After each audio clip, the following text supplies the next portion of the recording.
So Diana, I know we were talking, there's a house in Redwood City that both of our clients were interested in, right? Yes. Yeah, so for me, the issue with the house from the get-go was it was underpriced, for sure. Yeah. It was listed at just under $1 million in a neighborhood where all the houses are well over 1.3, 1.5, 1.7. Right. So that's the thing. My client sent it to me and she said, "Oh, I'm sure it's underpriced."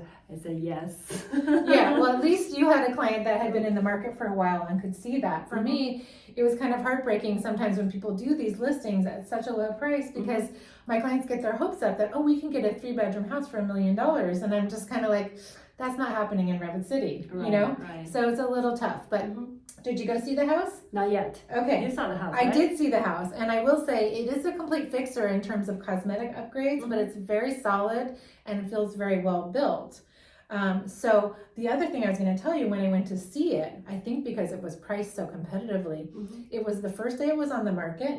It was a few hours after it was posted, and it was even posted in a different MLS. That means it wasn't syndicated down to ours until the next day, and still there was lines of people. I waited to get in until the previous people got out, and then there was someone waiting for me when I left. Okay, so that means the pricing strategy is working in this market. Exactly. So it's hard to find fault with the agent for his pricing strategy when it obviously drummed up all this interest. But I guess I kind of question whether he's going to get a real number of offers at the right price, because everyone going there was looking for a bargain. Right. So I feel like for the current market, right, we still see lots of buyers on the market looking. Yes, and they're desperate because there's nothing to buy. The inventory is incredibly low right now. So I'm sure if they're looking for a while, they should be able to determine the market price for that house. It's just how much you are willing to put forward. Yeah, it's a very stressful situation for a buyer though, because they don't want to overpay. That's always their number one concern.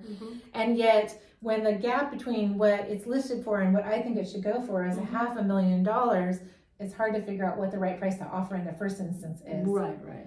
So. And then that's important for having a good agent, right? Being able to negotiate and get to the second round. So you get the second chance of determining whether you should go ahead and buy what you want, or you just keep looking.